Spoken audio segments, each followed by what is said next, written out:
যশোদানন্দন ব্রজরঞ্জন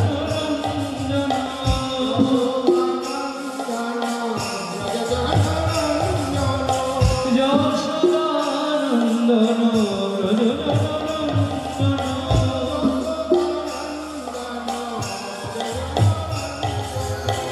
যমুনা তীরা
হরিবল।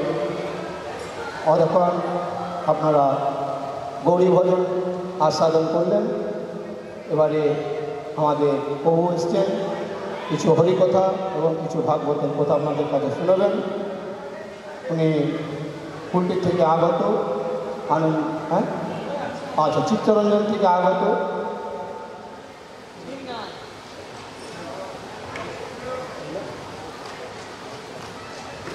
প্রভুর নাম হচ্ছে আনন্দ পাঠক প্রভু।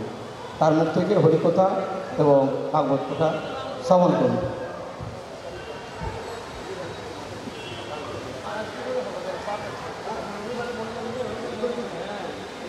হরে কৃষ্ণ।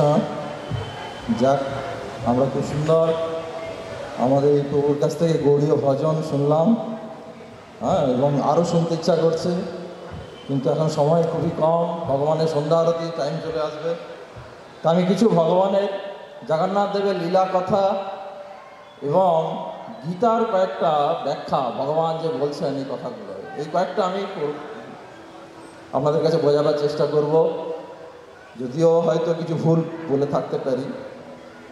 তা আমি খুব শর্টের মধ্যেই চলে যাচ্ছি, বেশি মঙ্গলাচরণ এগুলোতে যাচ্ছি না। হ্যাঁ, তা এই যে ভগবান জগন্নাথ দেবের যে এই রথযাত্রা মহোৎসব, এটা যে 9 দিন ব্যাপী হচ্ছে। তো আমরা এই যে বুধা মাঠ, এই বুধা মাঠ আজ খুব পবিত্র স্থান হয়ে গেছে। হ্যাঁ, তো এই পবিত্র স্থানে স্বয়ং ভগবানের গুন্ডিচা মন্দির হয়েছে। তো গুন্ডিচা মন্দিরকে বলা হয় অভিন্ন বৃন্দাবন। তো ভগবান এখানে অবস্থান করছেন 8 দিনের জন্য। তা এই পবিত্র স্থানে হরিকথা শোনা বা হরিকথা বলা বা ভগবানের ভজন কীর্তন করা বা ভগবানের সেবাতে যারা জড়িত, তারা ভগবানের কাছে অনেক কৃপা লাভ করবে। এই যে 9 দিন ধরে এই যে এত বড় কর্মযজ্ঞ চলছে, এই যে হাজার হাজার মানুষের প্রসাদ আয়োজন হয়েছে, প্রসাদ খাওয়ানো হচ্ছে, কত মানুষ কত পরিশ্রম করছে। তা ভগবানের জগন্নাথ দেবের চোখ হচ্ছে খুব বড় বড়। আমরা যারা সায়েন্সের স্টুডেন্ট তারা জানি যে ম্যাগনেটিক গ্লাসে খুবই ক্ষুদ্র জীবাণুকে খুব বড় করে দেখা যায়। তো সেরকম জগন্নাথ দেব তার ভক্তরা যদি একটু কিছু করে, একটু কিছু তার জন্য কোনো সেবা করে, ভগবান খুব বড় আকারে দেখেন, খুব বড় আকারে দেখেন। হ্যাঁ, এই যে ভগবানের সেবার জন্য আজ 2 মাস ধরে ভক্তরা কত পরিশ্রম করছেন। হ্যাঁ, তারা বিভিন্ন রকমভাবে দান সংগ্রহ করছে, প্যান্ডেলের আয়োজন হয়েছে, কত মানুষের সেবা পরিশ্রম। তো যাই হোক, তা ভগবান এই কলিযুগের শুরু থেকে দারু ব্রহ্মরূপে অবস্থান করছে। হ্যাঁ, দারু ব্রহ্মরূপে।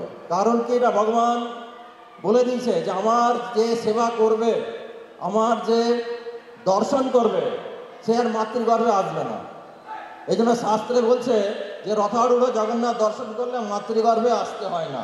কিন্তু শাস্ত্রে আবার একটা কথা বলছে যে যে গুন্ডিচা মণ্ডপ জানন্তি য পশ্যন্তি রথচু সীতম কৃষ্ণ রাম সুভদ্রা চ তে জানতি ভবন্তি নম হরে, জানন্তি ভব নম হরে। অর্থাৎ রথের মধ্যে এখানে বলছে কৃষ্ণ বলরাম সুভদ্রা চ, কৃষ্ণ রাম, রাম এখানে হচ্ছে বলরাম। তাই গুন্ডিচা মন্দির, ভগবান নীলাচল থেকে গুন্ডিচা মন্দির যাচ্ছেন ভগবানের মাসির বাড়ি। তো এই যে রথের মধ্যে ভগবান অবস্থান করছেন, বলরাম অবস্থান করছেন, সুভদ্রা মহারানী অবস্থান করছেন, এটা যে দর্শন করবে তার কি হবে না, তে জানন্তি ভব নম হরে, মানে সে আর এখানে থাকবে না। ভগবান বলছে আমার নিজ গৃহে সে ফিরে যাবে। সেটা কখন হচ্ছে, ভগবানের রথের দর্শন করার পর। তারপর এই যে আমরা এখন গুন্ডিচা মন্দির অবস্থান করছি, এটা হচ্ছে এখন অতীব পবিত্র স্থান। এখানে স্বয়ং জগন্নাথ অবস্থান করছে এবং শাস্ত্রে কথিত আছে যে জগন্নাথ দেব যেখানে থাকে সেখানে রাত্রে স্বর্গের সমস্ত দেবতা, মানে 33 কোটি দেবতা গভীর রাত্রে ভগবানের কাছে আসে, ভগবানের প্রসাদ পায়, ভগবানকে সাক্ষাৎ করে। হ্যাঁ, তো এই জায়গাটা আজকে আমাদের এত পবিত্র স্থান, এবং এই পবিত্র স্থানে জগন্নাথ দেবের কাছে যে প্রণাম করবে সেই কথাটা শাস্ত্রে কি বলেছে, যো পশ্যন্তি তদা কৃষ্ণায় সপ্তাহে মণ্ডপ স্থিত, মানে এক সপ্তাহ ধরে এখানে ভগবান অবস্থান করছেন। বলি নামঞ্চ সুভদ্রাচ বিষ্ণু লোকং বসন্তি চ, মানে এই যে এক সপ্তাহ ধরে ভগবান এখানে জগন্নাথ দেব গুন্ডিচা মন্দিরে অবস্থান করছেন, তো এই এক সপ্তাহের মধ্যে যে ভগবানকে দর্শন করবে, যিনি ভগবানকে প্রণাম করবে, তিনি কি হবে বলছে যে বিষ্ণু লোক বসন্তি চ, সে বিষ্ণু লোকে অবস্থান করবে, সে যেমনই মানুষ হোক। তাহলে দেখুন জগন্নাথের কত কৃপাময়। হ্যাঁ, এই গুন্ডিচা মন্দির এত পবিত্র স্থান, আমরা যদি ভগবানকে প্রণাম করি আর ভগবানের প্রসাদ খাই, এখানে তো অ্যাভেলেবেল প্রসাদ, আমাদের ইস্কন মন্দির মানেই অ্যাভেলেবেল প্রসাদ। হ্যাঁ, সবাই প্রসাদ পাচ্ছে, অন্ন ডাল সবজি কত রকম প্রসাদ পাচ্ছে। আমরা যদি জগন্নাথের প্রসাদ পাই, ভগবান এখানে নিচের মুখে বলছে, শাস্ত্রে বলছে বিষ্ণু লোকং বসন্তি, যে বিষ্ণু লোক এসে যাবেই, আর তাকে মাতৃগর্ভে আসতে হবে না। যাক, তাই কলিযুগে ভগবান জগন্নাথের দারু ব্রহ্মরূপে অবস্থান করছেন। সেটা কখন? প্রথম থেকে। সত্য যুগে ভগবান এসছেন বদ্রীনাথ রূপে, ত্রেতা যুগে এসছেন রামনাথ, ভগবান রামচন্দ্র রূপে। হ্যাঁ, দাপর যুগে এসছেন দ্বারিকানাথ, ভগবান শ্রীকৃষ্ণ রূপে। কিন্তু কলি যুগে এসছেন দারু ব্রহ্মরূপে। তো অন্যান্য ইয়েতে যে যখন ভগবান রামচন্দ্র যে লীলা করেছেন, সেই সময় তার মা ছিল, বাবা ছিলেন, সবাই ছিল। কৃষ্ণ লীলাতেও তার মা বাবা ছিল, কিন্তু ভগবানের কোনো মা বাবা নেই। হ্যাঁ, উনি প্রকাশ পেয়ে গেছে দারু রূপে। দারু মানে কাঠ। তা আমরা এই যে জগন্নাথ দেব কলিযুগে প্রথম থেকে অবস্থান করছে কলির মানুষকে উদ্ধার করার জন্য। তো এই যে আমরা জানি শাস্ত্রে যখন চৈতন্য মহাপ্রভু আমাদের যাকে বলা হয় যাকে বলা হয় ড্যান্সিং দেবতা, মানে ইটিং দেবতা হয় জগন্নাথ দেব। জগন্নাথ দেব মন্দিরে আপনারা যদি যান, সারাদিন খালি ভগবানকে ভোগই লাগানো হয়, ভগবানকে খালি ভোগ লাগানো। সেই ভোগ মানুষ পেলে, এই জন্য শাস্ত্রে বলা হয়েছে যে জগন্নাথ দেবের প্রসাদ খেতে খেতে বৈকুণ্ঠ ধামে চলে যাওয়া যায়। জগন্নাথ দেবকে বলা হয় অন্ন ব্রহ্ম। হ্যাঁ, তো জগন্নাথ দেবের প্রসাদ খেতে খেতে ভগবত ধামে যাওয়া যায়। তো ভগবানের প্রসাদের এত মহিমা। আর গৌরহরিকে বলা হয় ড্যান্সিং অবতার, মানে নৃত্য। চৈতন্য মহাপ্রভু হচ্ছেন হরিনাম করছে, নৃত্য করে। তো আমরা যদি কেউ ভগবানের প্রসাদ পেয়ে হরিনাম নৃত্য করি, অটোমেটিক ভগবানের আমরা কৃপা পাবো। তা এই যে দারু ব্রহ্মরূপে ভগবান কলিযুগে এসছেন, কার ডাকে, কারা ডেকেছে ভগবানকে? যেমন চৈতন্য মহাপ্রভুকে অদ্বৈত আচার্য প্রতিদিন গঙ্গা জলে ডাকতেন, তুলসী পাতা দিয়ে ডাকতেন যে প্রভু আসুন, কলিযুগ খুবই অধগতি হচ্ছে। হ্যাঁ, ভগবান শ্রীকৃষ্ণকেও দেখুন ডেকেছে, কৃষ্ণ সুতপা ইনি ডেকেছেন বলে ভগবান এসছেন, ভগবান শ্রীকৃষ্ণ এসছেন দ্বারিকাতে। এই জগন্নাথ দেবকে ডেকেছেন, ভগবানকে আহ্বান করেছেন মূলত চারজন: নারদ মুনি, ব্রহ্মাজি, ইন্দ্রধুন রাজা আর দেবী পার্বতী। তো আমি খুব শর্টে বলে যাচ্ছি। তো নারদ মুনি একবার যখন দ্বারকাতে সমস্ত রানীরা নিজেদের মধ্যে আলোচনা করছিলেন যে ভগবানকে আমরা এত সেবা করি, অথচ ভগবান যখন নিদ্রা যায়, ঘুমায়, তখন রাধা রানীকে স্মরণ করে, রাধা রাধা বলে, গোপী গোপী বলে, এই ব্যাপারটা কি? আমরা এত সেবা করি অথচ আমাদের কিছু বলেন না। তখন ওই গোপীরা রুক্মিণী দেবীকে প্রশ্ন করেছিলেন যে এটা কেন হয়? তো রুক্মিণী দেবী উনি তখন বলেছিলেন যে ভগবান বৃন্দাবন লীলা এত সুন্দর, এই বৃন্দাবন লীলা ভগবান খুব স্মরণ করেন এবং সেইটা ওই জন্য উনি ডাকে। তো যখন এই কথাগুলো যখন ব্যাখ্যা হচ্ছিল, তখন ভগবান কৃষ্ণ এবং বলরাম দুইজনেই সেই জায়গাটায় অবস্থান করছিলেন। তো সেই রাধা রানীর কথা শুনছেন, রাধার ভাব তার শরীরে এমন প্রকাশ হয়েছিল। এই বর্তমানে যে জগন্নাথ দেবের আমরা বিগ্রহ দেখি, সেই বিগ্রহ ভাবে ভগবান এগিয়ে যাচ্ছিলেন। তো এই বিগ্রহ রূপটাতে জগন্নাথ দেব এগিয়ে যাচ্ছিলেন। তো এইটা নারদ মুনি দেখেছিল। তখন নারদ মুনি এই ভগবানের অপূর্ব বিগ্রহ দেখে এত আনন্দিত হয়েছিলেন, উনি তখন সঙ্গে সঙ্গে ভগবানকে কাছে যায় এবং ভগবানকে বলেন যে আজ তো আপনাকে আমাকে আশীর্বাদ দিতে হবে। না, কি আশীর্বাদ? না, আপনি যে রূপে এখন প্রকাশিত হয়েছে, মানে এগিয়ে যাচ্ছেন, এই রূপটা আমাকে দেখাতে হবে এবং সারা জগৎবাসীকে দেখাতে হবে, যাতে আপনার এই রূপ দেখে সবাই উদ্ধার হয়। তো ভগবান শ্রীকৃষ্ণ জেনেন যে আর সেই আশীর্বাদ দিয়ে দিচ্ছে, ঠিক আছে তাই হবে। হ্যাঁ, তো নারদ মুনির জন্য আমরা ভগবানকে দেখতে পাই। আরেকজনের জন্য আমরা খুব ঋণী, যিনি হচ্ছেন সৃষ্টিকর্তা ব্রহ্মা। এই ব্রহ্মাজি যখন সৃষ্টি করে তখন উনি খুব মনে মনে কষ্ট পাচ্ছিল, কেন ভগবান গীতাতে বলেছে এটা মৃত্যু লোক, এখানে যে জন্ম নেবে সেই কষ্ট পাবে। তারপরে ত্রিকাল ব্যাধি আছে, হ্যাঁ, ত্রিতাপ ব্যাধি, আদি দৈবিক, আদি ভৌতিক, আধ্যাত্মিক, জন্ম মৃত্যু জরা ব্যাধি। তা ব্রহ্মাজি ভাবছে এই ত্রিতাপ ব্যাধিতে মানুষ জর্জরিত হয়ে যাবে। এমনিতে তো জন্ম মৃত্যু জরা ব্যাধি তো কনফার্ম, জন্মেছে মারা যাবে, ব্যাধি হবে, রোগ মানে ব্যাধি মানে ধরুন জ্বর হচ্ছে, কাশি হচ্ছে, টিবি হচ্ছে, হার্টের প্রবলেম হচ্ছে, এগুলো ব্যাধি সারি সেরে যেতেও পারে। আর জরা মানে বৃদ্ধ বয়সে যেমন প্রেশার, সুগার, কোলেস্ট্রল, হ্যাঁ, স্ট্রোক হয়ে যাচ্ছে, সেরিব্রাল স্ট্রোক হয়ে যাচ্ছে। হ্যাঁ, কম বয়সের মানুষ 45 বছর 50 বছর বয়স সেরিব্রাল স্ট্রোক হয়ে যাচ্ছে। এমন ব্যাধি, এ শরীর আর নাড়তেই পারছে না, শরীরটা নড়াচড়া করতে পারছে না, কথা বলতে পারছে না। তার মানে আমরা বুঝতে পারছি আমরা কত বড় অসহায়। এই পৃথিবীতে আমরা যত বড়ই বাহাদুরি দেখাই, যাই করি, লক্ষ লক্ষ কোটি কোটি টাকা আমরা ব্যাংকে রেখেছি, নিয়ে যে আপনার বিশাল পিএইচডি করেছি, ডক্টরেট করেছি, কিন্তু কত বড় যে অসহায় এই ব্যাধিগুলো আমরা যখন কোনো হসপিটালে যাই তখন আমরা বুঝতে পারি। হ্যাঁ, যে মানুষ কত রকম মানে অসুস্থ হয়ে হসপিটালে ঢুকছে। সেরিব্রাল স্ট্রোক যদি কারো হয়, সে আর চিনতে পারে না কাউকে, শরীর নাড়তে পারে না। হ্যাঁ, আবার ধরো ত্রিতাপ দুঃখ আছে, যেমন আদি দৈবিক দুঃখ, ঝড় হচ্ছে, বৃষ্টি হচ্ছে, ভূমিকম্প হচ্ছে, ঘর ভেঙে যাচ্ছে, বড় বড় ফ্ল্যাটে থাকছে কিন্তু দেখা যাচ্ছে এমন ভূমিকম্প, দেবতাদের দেওয়া দুঃখ, আদি দৈবিক দুঃখ এমন এলো, ব্যাস ফ্ল্যাট ভেঙে গেল। হ্যাঁ, বন্যা হয়ে যাচ্ছে, এগুলো হচ্ছে দেবতাদের দেওয়া। যেমন করোনা এলো, দেবতাদের দেওয়া দুঃখ। আদি ভৌতিক দুঃখ, এখানে বসে আছি, একটা মশা ফট করে কামড়ে দিল, ব্যাস ডেঙ্গু জ্বর হয়ে গেল, যেতে যেতে সাপে কামড়ে দিয়েছে, এগুলো হচ্ছে আদি ভৌতিক দুঃখ। আধ্যাত্মিক দুঃখ, নিজের প্রিয়জন দুঃখ দিচ্ছে, আপনি যাকে খুব আপন মনে করছেন সে আপনাকে কষ্ট দিয়ে দিচ্ছে। তো এই যাই হোক, ব্রহ্মাজি দেখছেন এই যে এত কষ্ট পাচ্ছে, তো এদের এখন যেহেতু সৃষ্টিকর্তা ব্রহ্মা পিতা স্বরূপ, উনি ভাবছে তাহলে এদের কি করে উদ্ধার হবে। সেই সময় ভগবানকে প্রার্থনা করে, ভগবান শ্রীকৃষ্ণকে, যে প্রভু আমরা কি করে উদ্ধার হবে, এত কষ্ট পাবে। তো ভগবান বলে ঠিক আছে, কোনো ব্যাপার নয়, আমি কলিযুগে দারু ব্রহ্মরূপে অবস্থান করব, আমাকে যে দেখবে সেই উদ্ধার হয়ে যাবে, যে আমাকে দেখতে পাবে সেই উদ্ধার, যে আমাকে দেখতে পাবে মানে দর্শন করবে। তো এইটা যখন ভগবান মানে অ্যানাউন্সমেন্ট করে দেয় যে আমাকে দর্শন করলেই মুক্তি, এই যে আপনারা যখন জগন্নাথ দেব দাঁড়িয়ে এখানে আছেন, এই জগন্নাথকে দেখলেই ভগবত ধামে চলে যাওয়া যাবে। তো সেই সময় ভগবান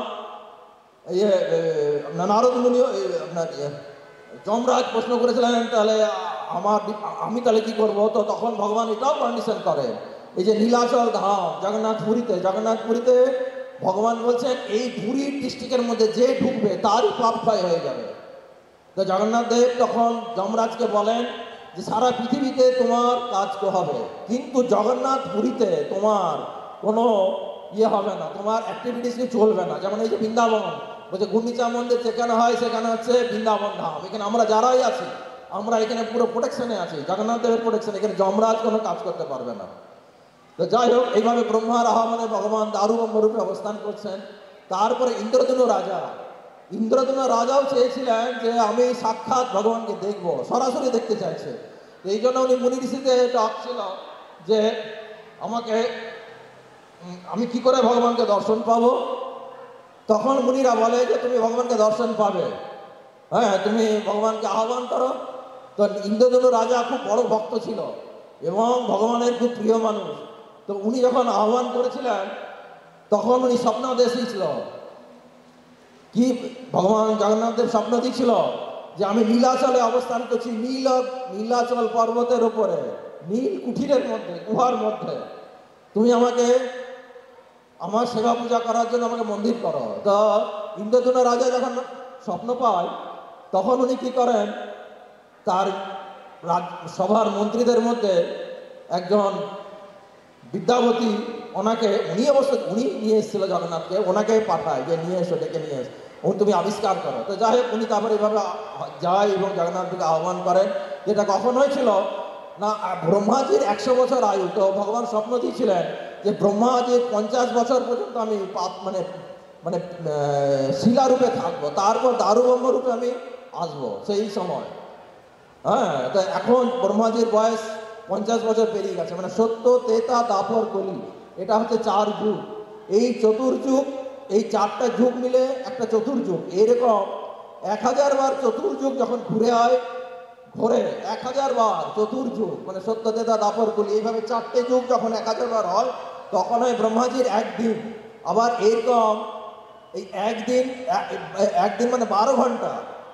1000 বার চতুর্যুগ মানে 12 ঘন্টা, আবার 1000 বার চতুর্যুগ মানে রাত্রি। এইভাবে ব্রহ্মাজির একদিন। হ্যাঁ, তাহলে চিন্তা করুন, একদিন ব্রহ্মাজির মানে কত। এইভাবে ব্রহ্মাজির 100 বছর আয়ু। তো অলরেডি 50 বছর ভগবান বলছেন আমি নীল মার্গ পাহাড়ে গুহার মধ্যে শিলারূপে অবস্থান করব, এবং পরের 50 বছর দারুব্রহ্ম রূপে আমি সবাইকে দর্শন দেব। হ্যাঁ, তো তারপর যাই হোক ভগবান দারুব্রহ্ম রূপে দর্শন দেয়, এবং ইন্দ্রধনু রাজা আপনার জগন্নাথের মন্দির করেন। তো এই পুরীর জগন্নাথ মন্দির ওপেনিং করেছিল স্বয়ং ব্রহ্মাজি এসে, মানে উদ্বোধন করেছিলেন। হ্যাঁ, ফার্স্ট ব্রহ্মাজি হচ্ছেন ব্রাহ্মণ, তো ইনি উদ্বোধন করেছিলেন। তো যাই হোক, এবার আরেকজনের এসেছিল দেবী পার্বতীর ডাকে। তো দেবী পার্বতীও একবার ভগবান নারদ মুনি যখন প্রসাদ পেয়েছিলেন ইয়েতে বৈকুণ্ঠ লোকে, যখন ভগবান লক্ষ্মী দেবী ভগবান নারায়ণকে প্রসাদ সেবা করাচ্ছিলেন, সেই সময় নারদ মুনি হঠাৎ সেখানে পৌঁছে যায়। তো নারদ মুনি, ওনাকে বলা হয় দেবর্ষি, দেবতাদের ঋষি। তো দেবর্ষি নারদ চলে এসছেন বৈকুণ্ঠ লোকে লক্ষ্মী দেবী, এবং ওনাকে সবাই সম্মান করত। তো উনি আবদার করেন যে আমি ভগবানের প্রসাদ পেতে চাই। তো ভগবান নারায়ণের প্রসাদ অ্যাভেলেবেল ছিল না। তো যেহেতু লক্ষ্মী দেবী ওনাকে একটু প্রসাদ দেয়, উনি প্রচণ্ড দিব্য আনন্দ অনুভব করে প্রসাদ পেয়ে, এবং নৃত্য করতে করতে উনি শিবজির কাছে আসেন। শিবজি বলেন যে তুমি ভগবানের প্রসাদ পেয়েছো, আমরা পাইনি, তোমাকে দিতেই হবে। তো এইভাবে শিবজিকে উনি একটা তার মুখের মধ্যে একটা ছোট্ট কণা প্রসাদ ওনাকে দান করে। হ্যাঁ, তারপরে কি হয়, শিবজিও দিব্য আনন্দ অনুভব করেন। তখন পার্বতী দেবী বলেন যে এটা তো খুবই খারাপ অন্যায় হলো, আমি একটুকু পেলাম না, আমি অল্প প্রসাদ পেলাম না। তো উনি প্রচণ্ড অভিমান, রাগ হয়, এবং উনি এত ক্রোধিত হয়ে যায়, প্রচণ্ড রাগ হয়, এবং সারা পৃথিবীতে একটা মানে ভাইব্রেশন, মানে কম্পন হয়। হ্যাঁ, তো শাস্ত্রে বিভূতি যোগে ভগবান বলছেন যে প্রতি নারীর স্মৃতি মেধা স্মৃতি, এবং ভগবান বলছেন প্রতি নারীর মধ্যে আমি অবস্থান করছি, এবং নারী হচ্ছে ক্ষমার মূর্তি। তো আমরা শাস্ত্রে দেখতে পাই সতী নারী যদি কোনো অভিশাপ দেয় সে লেগে যায়। হ্যাঁ, তো আমরা দেখেছি যেমন ভগবানের অভিশাপে, সতী দেবীর, বৃন্দা দেবীর অভিশাপে ভগবান শিলা হয়ে গেছিলেন। তো ভগবান সঙ্গে সঙ্গে এসে দুর্গা দেবীকে বলে যে আপনি কি চান বলুন, আপনি এত রেগে গেছেন। বলছে আমি প্রসাদ পেতে চাই, এবং এমন প্রসাদ পেতে চাই যেন জগতে সবাই প্রসাদ পায়। তখন ভগবান আশীর্বাদ বলেন যে তথাস্তু, তাই হবে, আমি কলিযুগে প্রত্যেককে মহাপ্রসাদ দেব। তো এইটার জন্য এই ভগবানের প্রসাদ মহাপ্রসাদ রূপে হয় কখন, যখন ভগবান জগন্নাথ দেবের প্রত্যেক দিন ভগবানের কিচেন খুব বড়, 1 লক্ষ মানুষের প্রসাদ হয়। এই প্রসাদটা যখন ভগবানের ওই ডাইনিং রুমে দেওয়া হয়, তো ডাইনিং রুমে যখন ভগবানের প্রসাদ দেওয়া হয়, তো সেই প্রসাদটা টোটাল ভগবানের মন্দিরে বিমলা দেবী আছেন। জগন্নাথপুরী মন্দিরে যদি যান 33 কোটি দেবতা এখানে আছেন, 33 কোটি দেবতা। হ্যাঁ, এক আধজন নয়, সমস্ত দেবতার অবস্থান করছেন। তো আমরা শিব মন্দির, পুরীর জগন্নাথ মন্দিরে গিয়ে বুঝতে পারি যে আমাদের ব্রহ্মসংহিতাতে যেটা লেখা আছে, ঈশ্বর পরম কৃষ্ণ সচিদানন্দ বিগ্রহ অনাদি আদি গোবিন্দম সর্ব কারণম কারণম। ভগবান বিষ্ণু হচ্ছে সুপ্রিম কমান্ডার। এই কথাটা আমরা পুরী মন্দিরে গেলে বুঝতে পারবো। সমস্ত দেবতারা ভগবানের সেবা পূজা করছে, গভীর রাত্রে ভগবানের সব দেবতারা আসে। তো যাই হোক, তো এইভাবে ভগবানের ফার্স্ট মহাপ্রসাদ বিমলা দেবীর কাছে যান। বিমলা দেবী মানে দুর্গা দেবী গ্রহণ করার পর আনন্দবাজারে আসে, এবং তখন হয় মহাপ্রসাদ। এই মহাপ্রসাদ এত শক্তিশালী, হ্যাঁ, এই মহাপ্রসাদ যদি কোনো নোংরা ব্যক্তি, কোনো চণ্ডাল ব্যক্তি বা কোনো নিচু ব্যক্তি যদি স্পর্শ করে তাও অপবিত্র হয় না। শাস্ত্রে কথিত আছে কোনো মানুষ যদি প্রত্যেক দিন স্নান করে চান করার পর ভগবানের অন্ন প্রসাদ মানে শুকনো প্রসাদ যদি একটা করে দানা খায়, হ্যাঁ, সেই প্রসাদ খেতে খেতে ভগবত ধামে চলে যাবে, ভগবত ধাম চলে যাবে। হ্যাঁ, সে যদি আর কিছু না করে, আর যদি হরে কৃষ্ণ মহামন্ত্র জপ করে তাহলে তো সে সুন্দরভাবে যাবে। তো যাই হোক, তো এই জগন্নাথ দেবের মানে দারু ব্রহ্মের লীলাগুলো খুব রহস্যময়, মানে বুঝতে পারা যায় না এটা কিভাবে হচ্ছে। হ্যাঁ, সায়েন্স কোনো কুল কিনারা করতে পারে না এটা কিভাবে হচ্ছে। সায়েন্স ধরুন এখন নিজেদের খুব ওস্তাদ মনে করে, চাঁদে চলে যাচ্ছি এই বলছে, এই কোথায় চলে যাচ্ছি, বিভিন্ন রকম যন্ত্র বিভিন্ন রকম বার করছে। সায়েন্স বলছে, সায়েন্সে আমরা চোখে যা দেখতে পাই না আমরা সেটা বিশ্বাস করি না, অথচ সায়েন্সে যারা নাস্তিক বিজ্ঞানী তারা চোখে দেখতে পাচ্ছে জগন্নাথ দেবের 1 লক্ষ মানুষের পোশাক হাড়ির পর হাড়ি, মানে 9টা হাড়ি পরপর সাজানো হয়। হ্যাঁ, অটোমেটিক কী করে যে রান্নাটা হয় সায়েন্স কোনো কুল কিনারা করতে পারে না।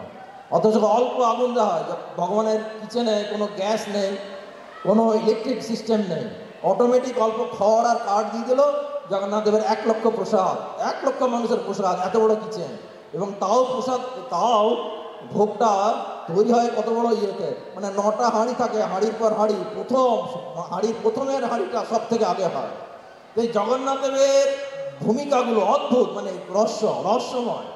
জগন্নাথ দেবের পুরী জগন্নাথ দেবের মন্দির প্রায় 250 ফুট উঁচু, মানে 220 থেকে 250 ফুট।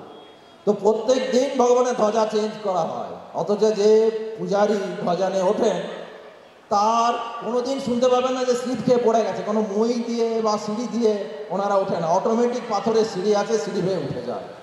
তাহলে বলুন জগন্নাথ দেবের কেমন কৃপা। তো এই কথাটা ভগবান গীতাতে বলেছেন যে এই যে ভগবান রহস্যময়, ভগবানের এই ব্যাপারগুলো খুবই মানে মানে কল্পনার অতীত, মানুষ কল্পনাই করতে পারে না যে এটা কিভাবে হচ্ছে। তো এই কথাটা ভগবান গীতাতে বলেছেন। হ্যাঁ, বিভূতি যোগে ভগবান বলছেন যে তুমি অর্জুন আমাকে বুঝতে পারবে না।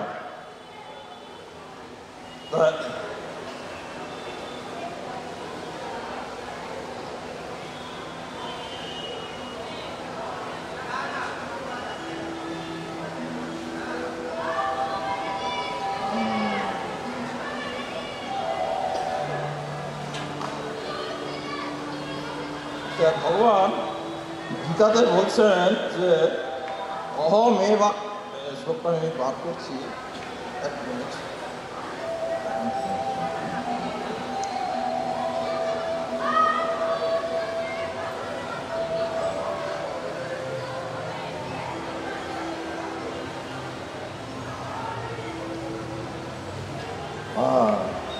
তো ভগবান গীতাতে অর্জুনকে বলছেন বিভূতি যোগে, বলছে নমে বিদু সুরগণা প্রভং ন মহর্ষঃ। হ্যাঁ, নমে বিদু সুরগণা প্রভং ন মহর্ষঃ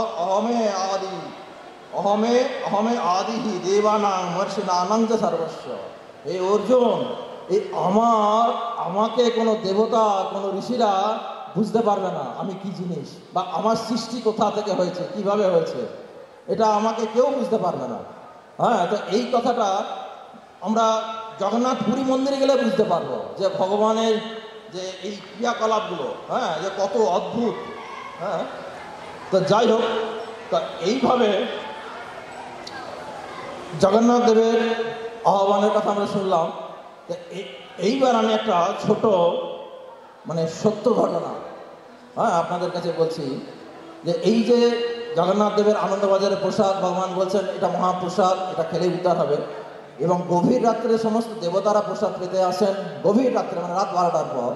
তো একবার 1800 সালটাও হচ্ছে 1810 খ্রিস্টাব্দে পুরীর জগন্নাথ মন্দিরে পট্টযোশী মহাপাত্র বলে একজন পূজারী ছিলেন। হ্যাঁ, এই পট্টযোশী মহাপাত্র, তো এই পট্টযোশী মহাপাত্র প্রত্যেক দিন ভগবানের রাত্রে ভগবানকে শৃঙ্গার করাতেন এবং ভগবানকে প্রসাদ নিবেদন করতেন। তো একদিন কি হয়েছে, এই ভগবানের প্রসাদ নিবেদন করার পর উনি গভীর রাত্রে, মানে তখন কটা বাজে, রাত্রি 1:30-2, উনি হেঁটে হেঁটে বাড়ি যাচ্ছেন। তো বাড়ি যাওয়ার পর উনি দেখছেন যে একটা 30 ফুট লম্বা মানুষ তার পেছনে পেছনে আসছে, ছাওয়া ছাওয়া দেখা যাচ্ছে। কারণ সত্যযুগ, ত্রেতা যুগ, দ্বাপর যুগের মানুষেরা ছিল খুব লম্বা, কলিযুগের মানুষ তো এখন 6 ফুট 5 ফুট। তো ছাওয়াটা যখন দেখতে পাচ্ছে, তো উনি তখন ভাবছে এটা কি ব্যাপার, এত লম্বা ছাওয়া হচ্ছে, একটা বিশাল পুরুষ। তো ওই পূজারী উনি তখন পেছন ঘুরে দেখে যে একটা বিশাল আকৃতির পুরুষ মানুষ আছে, দাঁড়িয়ে আছে। তো তখন তাকে প্রশ্ন করে, আপনি কে? তো উনি তখন বলেন যে আমি বিভীষণ, প্রত্যেক দিন আমি এখানে আসি, হ্যাঁ, এই ভগবানকে দর্শন করতে। তো এই পট্টযশী মহাপাত্র উনি মেন পূজারী ছিলেন।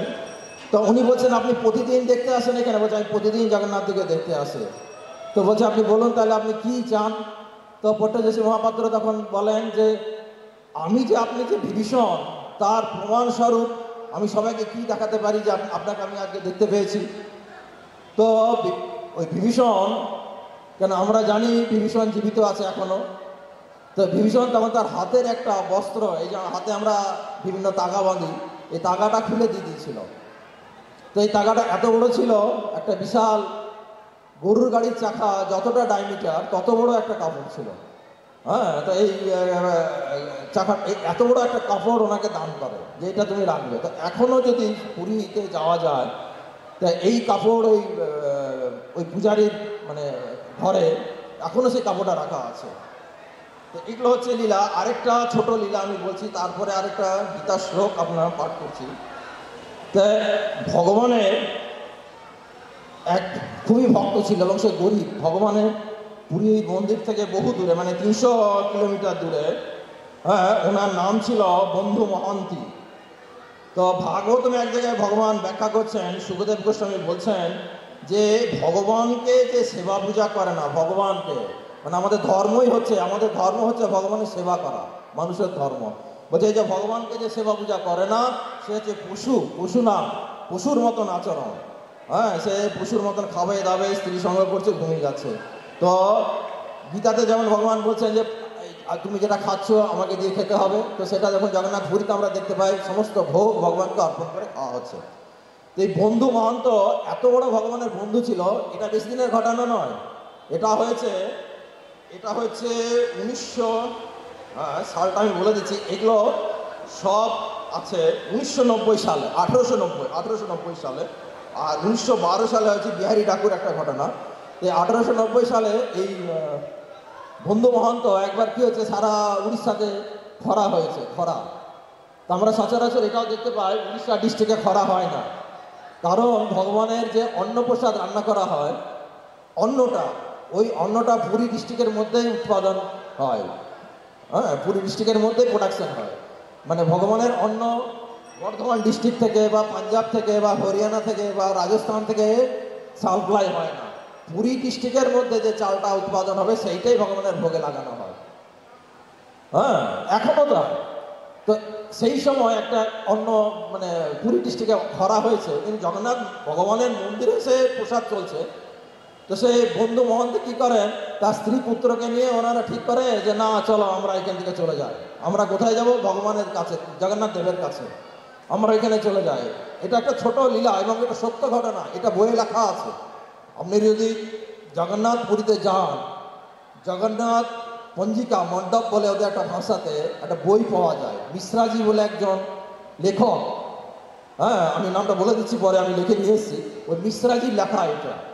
তো এই 1890 সালের এই ঘটনা। হ্যাঁ, তো উনি তখন কি করে, তার স্ত্রী পুত্রকে নিয়ে চলে আসে জগন্নাথ মন্দিরে পায়ে হেঁটে হেঁটে, কেন এখানে জানে যে প্রসাদ পাওয়া যায়, ফ্রি প্রসাদ পাওয়া যায়। হ্যাঁ, তো এইবার যখন ওনারা পুরী মন্দিরে পৌঁছেছেন, তখন দেখছে যে প্রচুর ভিড়, ভগবানের মন্দিরে ঢোকা যাবে না এবং সেটা মন্দির বন্ধ হওয়ার সময়। তা ওনারা তখন ঢুকতে চেষ্টা করেছে, কিন্তু মন্দিরে যারা প্রহরী ছিল, গার্ড ছিল, তারা তখন ওনাকে ঢুকতে দেয়নি। তো তারা তখন কি করে, তাদের মানে প্রচণ্ড খিদে ছিল, তখন কি করে, ওই ভগবানের কিচেনের রান্নাঘরের থেকে যে ফ্যান, ভাতের ফ্যান বেরিয়ে আসে, সেইটা ওনারা খায় ট্রেনের থেকে খেয়ে ক্ষুধা নিবারণ করে এবং মন্দিরের উঠানের মধ্যেই শুয়ে পড়ে। হ্যাঁ, কেন ওরা ঠিক করে পরের দিন ভগবানকে দর্শন পাবে।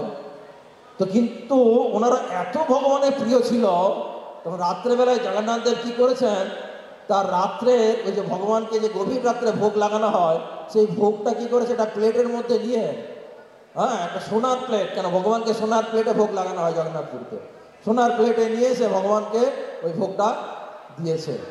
তাকে কাছে নিয়ে গেছে ওই বন্ধু মহন্তার কাছে, ব্রাহ্মণ বেশে ওনার কাছে গেছে, বলছে এটা তুমি খাও, হ্যাঁ বন্ধু মহন্ত এটা তুমি প্রসাদ পাও। তো বন্ধু মহন্তের কাছে এমনি প্রসাদ পেতে গেছে, নিয়ে গেছে, তারপর বুঝতে পারেনি, খাবার খেয়েছে, শুয়ে পড়েছে আবার। এবার সকালবেলায় যখন মন্দির গেট খুলেছে, ভগবানের শৃঙ্গার হয়েছে এবং বাল্যভোগ যখন লাগাতে যে ভগবানের যাবে পান্ডারা, তখন দেখছে যে ওই স্বর্ণ থালাটা আর নাই। তো ওনারা খোঁজ করতে করতে গিয়ে দেখছে যে উঠানের মধ্যে একজন ব্রাহ্মণ শুয়ে আছে, সেই ব্রাহ্মণ, হ্যাঁ সেই ব্রাহ্মণের কাছে সোনার থালা পড়ে আছে। তখন পুরীর পান্ডারা একটু খুব কড়া টাইপের হয়, ওনাদের জগন্নাথ দেবের জন্য ওদের খুব মানে রাপ ব্যবহার করে ভক্তদের সঙ্গে। তো ওরা কী করেছে, ওই ইয়েকে বন্ধু মহন্তিকে আঘাত করেছে যে তুমি সোনার থালটা এখানে কেন নিয়ে চলে এসছো, এটা ভগবানের সেবা করছে, আমি আনিনি, আমাকে রাত থেকে একজন ব্রাহ্মণ দিয়ে গেছে, বলছে এটা হতে পারে না। তো যাই হোক, এইভাবে সোনার থালাটা ভগবানের কাছ নিয়ে এবং কী করে পান্ডারা তাকে কী করে অ্যারেস্ট করে পুরী জগন্নাথের ইয়েতে ঢুকিয়ে দেয়, থানা জেলের মধ্যে ঢুকিয়ে দেয়, হ্যাঁ রাজার কারাগারে ওকে ঢুকিয়ে দেয় পণ্ডিত মহাত্ম। তো এতে ভগবান খুব কষ্ট পায়। তখন কি করে দেন দেয়া সেই রাত্রে ভগবান কি করে ওই রাজাকে, হ্যাঁ পুরীর রাজা, কেন মেন জগন্নাথ দেবের মানে রাজা, পুরী মন্দিরের যে রাজা, উনি জগন্নাথ দেবের রথে দেখবেন ঝাড়ু না দিলে রথ চলে না, এত মহান ভক্ত। তো রাজাকে স্বপ্ন দিয়েছে, তোমার এত বড় ক্ষমতা, তোমার পূজারীদের, আমার বন্ধু এসে আমি আমার প্রসাদ তাকে খাওয়াইছি, হ্যাঁ আর তুমি তোমার পূজারীরা তাকে অ্যারেস্ট করে ঢুকিয়ে দিয়েছে, হ্যাঁ তোমাদের তো আমি প্রসাদ দিইনি, তোমার কি এটা নিজস্ব প্রপার্টি? এইভাবে ভগবান ওনাকে ভর্ৎসনা করে। রাজা তখন খুব ভক্ত মানুষ, তো রাজা তখন সঙ্গে সঙ্গে এসে পূজারীকে বলে, হ্যাঁ যে চলো তাকে ওনাকে সঙ্গে সঙ্গে যায় এবং ওনাকে প্রণাম করে এবং মুক্তি দেয়। তো এইভাবে ভগবান আরও অনেক লীলা আছে ছোটো ছোটো। তো দারু ব্রহ্ম আমাদের জগন্নাথ দেবের হচ্ছে যে লীলার অবতার, মানে দারু রূপে উনি লীলা করে। যেমন কৃষ্ণ অবতারে দেখি ভগবান লীলা করছে, কার সঙ্গে লীলা করছে, মায়ের সঙ্গে লীলা করছে, গোপীদের সঙ্গে লীলা করছে, তার পিতার সঙ্গে লীলা করছে। কিন্তু এখানে ভগবান লীলা কার করে? ভক্তদের সঙ্গে লীলা করে, উনি আর কারোর সঙ্গে লীলা করে না। তো যাই হোক, আর অল্প সময় আছে, আমি এই রথের কয়েকটা কথা আমি লিখে নিয়ে এসেছি, সেটা আপনাদের কাছে পড়ে শোনাচ্ছি। এই যে জগন্নাথ দেবের রথ, এই জগন্নাথ দেবের রথ ভগবান বলছেন যে আমাকে দর্শন করলেই মুক্তি। তো এই জগন্নাথ দেবের রথের কত মহিমা আছে, হ্যাঁ এই কথাগুলো আমরা অনেকে জানি না, আমাদের ভক্তরা সবাই জানেন এগুলো। তো আমাদের এই জগন্নাথ দেবের রথে প্রথমত দেখতে হবে, রথের মধ্যে 42টা চাকা আছে, 42, হ্যাঁ আমি এগুলো ব্যাখ্যা করছি, আমরা হয়তো অনেকেই জানি না। তো এই 42টা চাকার মধ্যে জগন্নাথ দেবের যে রথ, এই রথের মধ্যে থাকে 16টা চাকা, সুভদ্রা দেবীর 12টা এবং বলদেবের হচ্ছে 14টা চাকা। সবার প্রথমে বলদেবের রথ যায়, যে বলদেবের রথে থাকে কটা? 14টা চাকা, হ্যাঁ জগন্নাথ দেবের 16টা এবং সুভদ্রা মহারানীর 12টা। তারপরে কি হয়, এই যে জগন্নাথ দেবের যে রথ তৈরি হয়, এতে 206টা কাঠ দিয়ে তৈরি করা হয়, 206টা কাঠ। আর এই 206টা হাড় আমাদের শরীরে আছে, হ্যাঁ এরকম ব্যাপার। হ্যাঁ তো আমাদেরও শরীরে এই 206টা হাড় রয়েছে এবং ভগবানের রথে 206টা হাড় আছে। আবার রথে দর্শন করলে, আচ্ছা হ্যাঁ এইবার যখন জগন্নাথ দেবের রথ, চৈতন্য মহাপ্রভু 24 বছর জগন্নাথ মন্দিরে অবস্থান করছিলেন। এই জগন্নাথ দেবের রথ যখন মানে চলতো, মহাপ্রভু প্রতি ক্ষণে ক্ষণে জগন্নাথকে দর্শন করতেন আর রথ দাঁড়িয়ে যেত। তো মহাপ্রভু রাধাভাবে জগন্নাথদেবকে দর্শন করতেন, মহাপ্রভু নিচে রাধা ভাব ছিল, আর জগন্নাথ দেব ওই মহাপ্রভুকে দেখতেন আর দাঁড়িয়ে যেত। এইভাবে জগন্নাথ দেব এগোত। তারপরে আরেকটা জিনিস বলা যায়, এই যে বলভদ্র সবার প্রথমে ওনার রথ যায়, ওনার রথকে বলা হয় তালধ্বজ বা হলধ্বজ। এই রথে 14টি চাকা থাকে, 14টি চাকা। তো এইটা শাস্ত্রে ব্যাখ্যা করা হয়েছে, 14 চাকা মানে হচ্ছে 14 ভুবন, এই যে আমাদের সারা পৃথিবীতে এই ব্রহ্মাণ্ডে ভুবন আছে, 14 ভুবন নিয়ে গঠিত, উপরে 7টা নিচে 7টা। হ্যাঁ, যেমন আমরা এখানে অবস্থান করছি ভূলোকে আমরা বাস করছি। এরপর আছে ভূলোক, ভূবরলোকে আমাদের পিতৃপুরুষরা থাকে।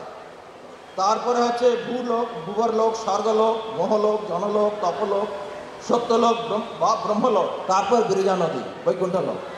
হ্যাঁ, তারপরে নিচে যেমন আছে, নিচে আছে অতল, বিতল, সুতল, মহাতল, তলাতল, পাতাল, 7টা। তো এই মানে বলরামের যে এই যে 14টা চাকার মানে হচ্ছে এটা আমরা 14 ভুবন যেহেতু, সেই জন্য জগন্নাথ দেবের এই বলদেবের 14টি চাকা। আর বলদেব হচ্ছে গুরুতত্ত্ব, মানে গুরুদেব। আমরা যদি গুরুদেবের শরণাপন্ন হয়, উইদাউট গুরুতে, বিনা গুরুতে ভগবানের ধামে যাওয়া কোনো সম্ভব নয়। কোনো মতে ভগবান অ্যাকসেপ্ট করবে না বিনা গুরুতে। গুরু গ্রহণ করতে হবে, এবং সেই গুরুটা কিভাবে নিতে হবে? সৎ গুরু গ্রহণ করতে হবে, যেমন তেমন গুরু নিলে হবে না। এই কথাটা ভগবান কৃষ্ণ গীতাতে বলেছেন। হ্যাঁ, ভগবান কৃষ্ণ গীতাতে 4th অধ্যায় 2 নম্বর শ্লোকে বলেছেন, গুরু পরম্পরা মারফত আপনাকে গুরু নিতে হবে। তাই সৎ গুরু রিপ্রেজেন্টেটিভ মানে প্রতিনিধি হচ্ছে বলরাম। হ্যাঁ, তা আমাদের প্রথমে সৎগুরুর কাছে শরণাগত হতে হবে, সৎগুরুর কাছে দীক্ষা নিতে হবে। আর এই সৎগুরুকে, সেই কথাটা ভগবান শ্রীকৃষ্ণ গীতার 4th অধ্যায় বলে দিয়েছেন যে আমাদের যেমন সম্প্রদায় আছে 4টে, তার মধ্যে আমরা হচ্ছি ব্রহ্মমধ্য গৌড়ীয় সম্প্রদায়। এটার সৃষ্টি, এটার মানে আমাদের আদিগুরু হচ্ছে ব্রহ্মা। তারপর ব্রহ্মাজি আদিগুরু হচ্ছে ভগবান ভগবান শ্রীকৃষ্ণ হচ্ছেন আদিগুরু। উনি ব্রহ্মাজিকে দীক্ষা দেন, ব্রহ্মাজি নারদ মুনিকে দেন, নারদ মুনি ব্যাসদেবকে দেন। এইভাবে গুরু পরম্পরা মারফত যে ধারাটা চলে আসছে, এই ধারাতে আমাদের চৈতন্য মহাপ্রভুও আছেন। ওনার গুরুদেব ছিল মাধবেন্দ্র পুরী, তার গুরুদেব ছিল ওনার গুরুদেব ছিল ঈশ্বরচন্দ্র পুরী, তার গুরুদেব ছিল মাধবেন্দ্র পুরী। হ্যাঁ, তো এই যে ঈশ্বরচন্দ্র পুরীর কাছে চৈতন্য মহাপ্রভু দীক্ষা নিয়েছিলেন, নিত্যানন্দ মহাপ্রভু দীক্ষা নিয়েছিলেন, অদ্বৈত আচার্য দীক্ষা নিয়েছিলেন, চৈতন্য মহাপ্রভু যে রূপ গোস্বামী দীক্ষা নিয়েছিলেন। এই গুরু পরম্পরাতে যদি আমরা দীক্ষা নিই, গুরু পরম্পরা ছাড়া সদ্গুরু হতে পারে না। গুরু পরম্পরা ছাড়া কোনো মতে সদ্গুরু হতে পারে না। কারণ দিব্য জ্ঞান ভগবান বলছেন, এই আমার গীতার যে জ্ঞান 700 শ্লোক, এটা রাজর্ষি মারফত, এই গুরু পরম্পরা মারফত এই পৃথিবীতে এসছে। তো যাই হোক, বলদেব হচ্ছে এই গুরু পরম্পরার প্রতিনিধি। আর দেবতাদের প্রদত্ত সুভদ্রা মহারানীর রথ হচ্ছে দেবতাদের দেওয়া। হ্যাঁ, তো সুভদ্রা মহারানীর রথকে বলা হয়, সুভদ্রা মহারানীর রথকে বলা হয় পদ্মধ্বজ বা দর্পদল। এই রথের উচ্চতা হচ্ছে 31 হাত, এবং এই রথের চাকা হচ্ছে 12টা চাকা। এই 12টা চাকা প্রতিনিধিত্ব করছে 12 মাস। এই 12 মাস আমাদের ভক্তি জীবনে থাকতে, ভক্তি করতে হবে প্রত্যেক দিন, প্রত্যেক মুহূর্তে ভগবানের এই ভক্তির সঙ্গ করতে হবে। হ্যাঁ, ভক্তির সঙ্গ মানে সাধু সঙ্গ প্রতিদিন এই করতে হবে। তারপরে জগন্নাথ দেবের রথের আরেকটা মহিমা হচ্ছে যে পুরী রথের মন্দিরে যখন চলে, পুরীর রথের মন্দির যখন চলে, পুরীর রথের রাস্তায় যখন রথ চলে, তখন এই জগন্নাথ দেব, বলদেব, সুভদ্রা মহারানী, জগন্নাথ দেবের যে রথটা চলে না, 3টে দাগ পড়ে। মানে রথের চাকাগুলো এমনভাবে সারিবদ্ধভাবে লাগানো থাকে, সব রথগুলো পরপর 3টে রথ চলে, কিন্তু 3টে দাগ হয়। তো এই যে 3টে দাগ হয়, এই 3টে দাগে শাস্ত্রে কথিত আছে গঙ্গা, যমুনা, সরস্বতী। হ্যাঁ, এই 3টে দাগ মানে গঙ্গা, যমুনা, সরস্বতী। যেসব বৃদ্ধ মানুষ রথের দড়ি স্পর্শ করতে পারে না, তারা এই পেছনে যে দাগটা হয়, হ্যাঁ, এই দাগে যদি তারা সেই দাগের ধুলো বা সেখানে যে গড়াগড়ি খায়, গঙ্গা, যমুনা, সরস্বতী স্নান করার ফল তারা পাবে। হ্যাঁ, তারপরে বলা হচ্ছে যে ভগবানের রথের দড়ি হচ্ছে বাসুকি।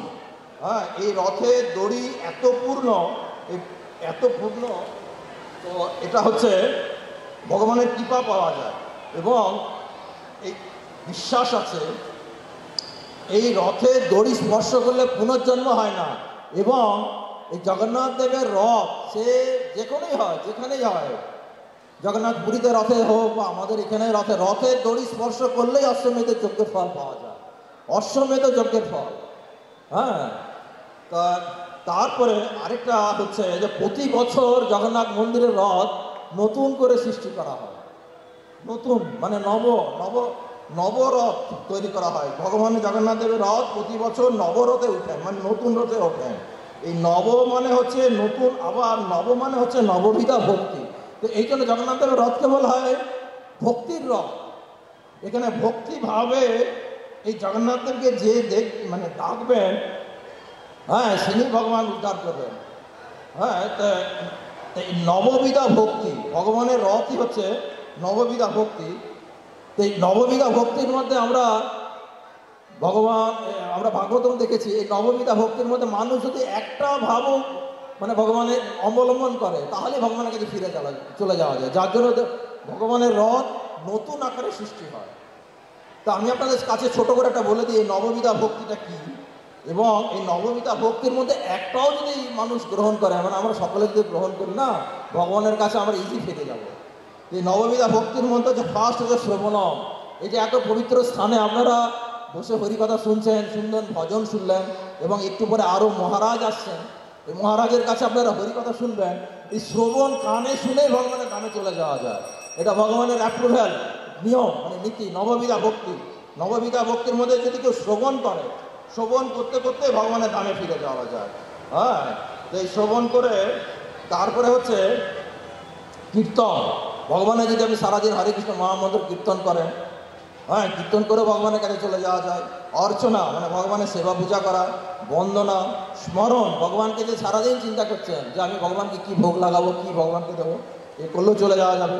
পাদসেবন, দাস্য, সখ্য, দাস্য মানে সার্ভেন্ট, সখ্য মানে বন্ধু, আত্মনিবেদন, হ্যাঁ, মানে ভগবানকে নিবেদন করলেন, এই প্রভু আমার যা কিছু আছে সব তোমার, অ্যাসেট, গাড়ি বাড়ি, সোনা দানা সব, পুত্র সন্তান, এইভাবেও ভগবানের কাছে ফিরে চলা যায়।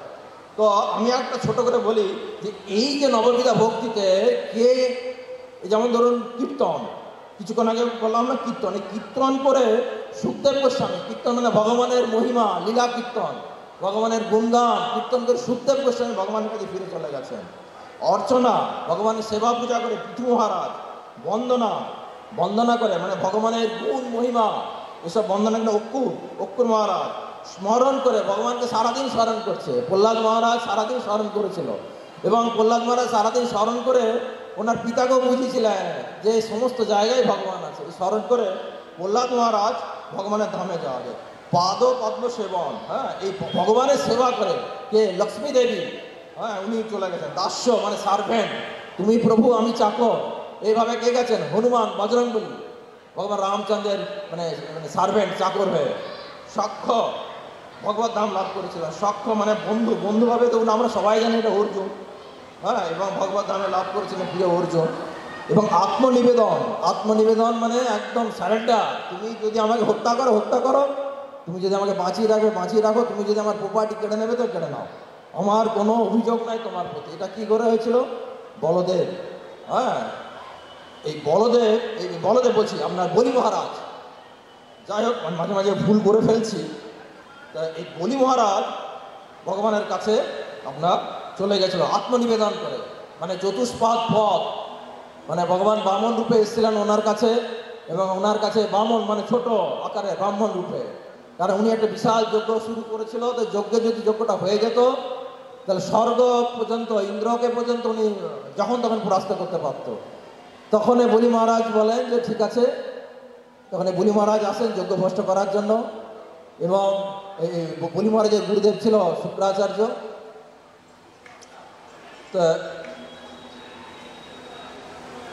তো শুক্রাচার্য ছিল, তো ভগবান বামন রূপে আসেন, এবং উনি বলি মহারাজের কাছে তিন পা পদ ভিক্ষা করেন।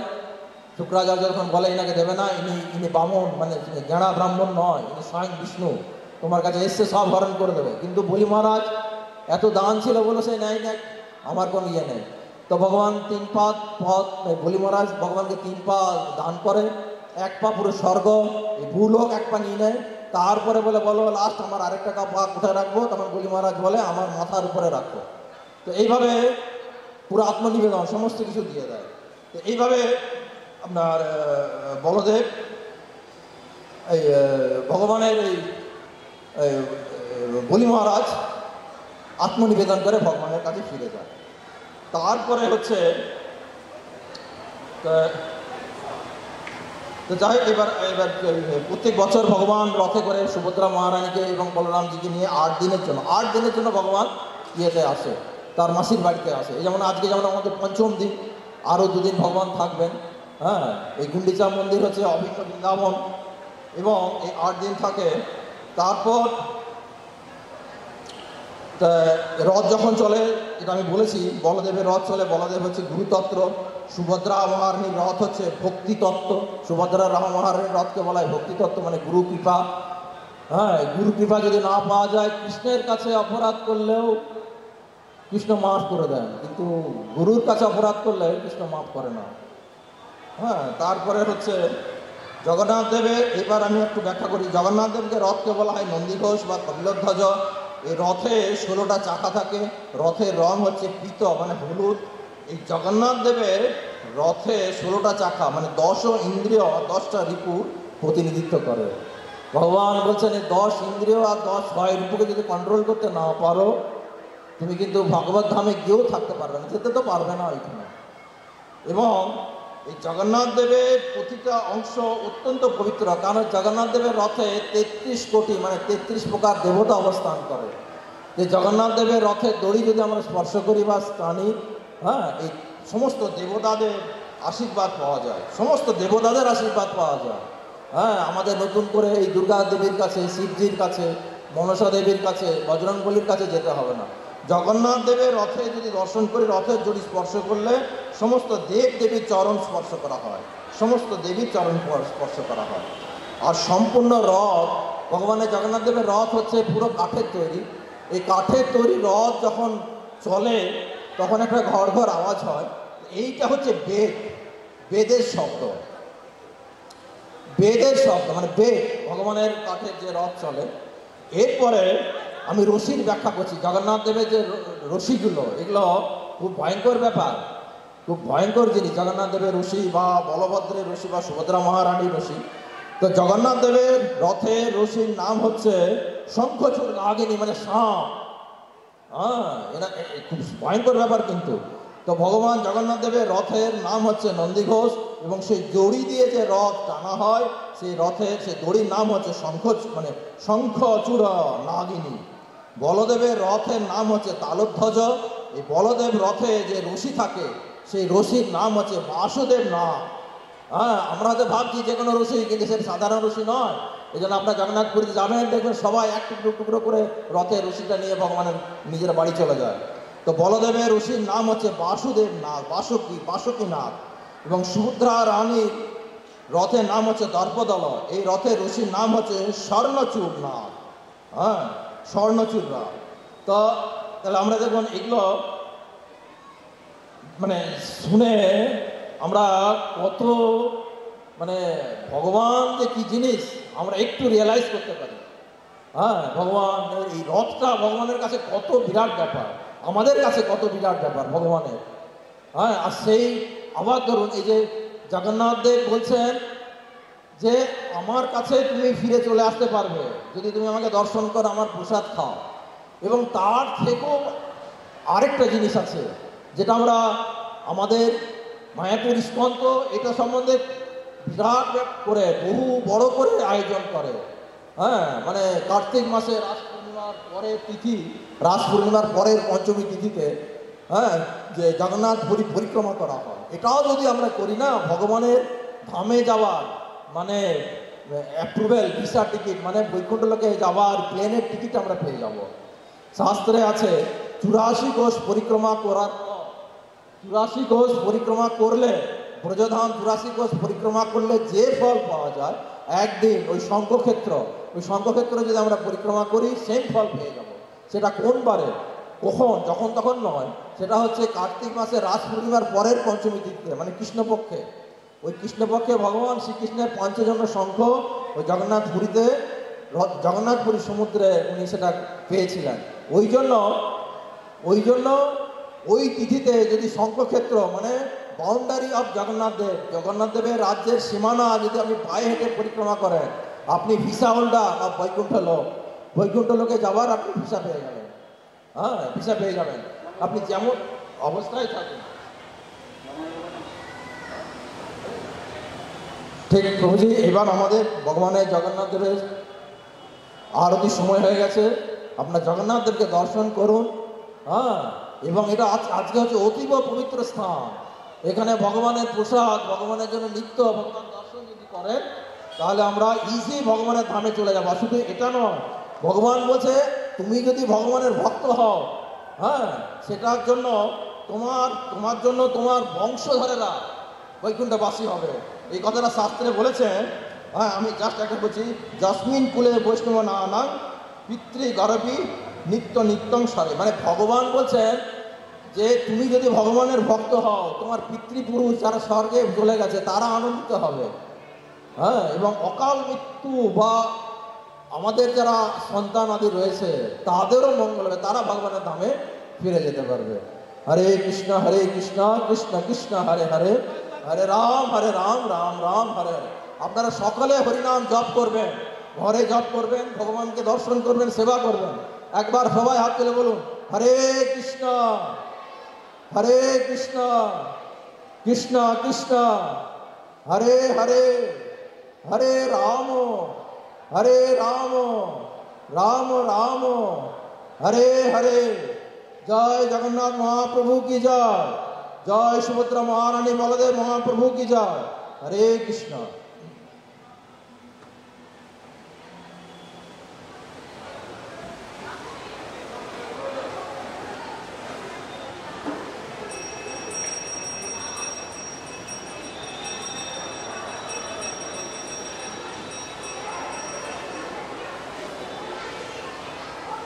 হরে কৃষ্ণ। সবই প্রভু, তুমি যেখানে থাকো স্টেজে চলে আসুন। হরে কৃষ্ণ। সচিন প্রভু এবং অপু প্রভু, আপনারা যেখানে থাকেন আপনারা স্টেজে চলে আসুন।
হরে কৃষ্ণ। হরে কৃষ্ণ। দয়াচন্দ্র প্রভুকে বলা হচ্ছে যে একটা নতুন বেড কভার আমাদের স্টেজে পৌঁছে দেন। হরে কৃষ্ণ। দয়াচন্দ্র প্রভুকে অনুরোধ করা হচ্ছে একটা নতুন বেড কভার আমাদের স্টেজে পৌঁছে দেন।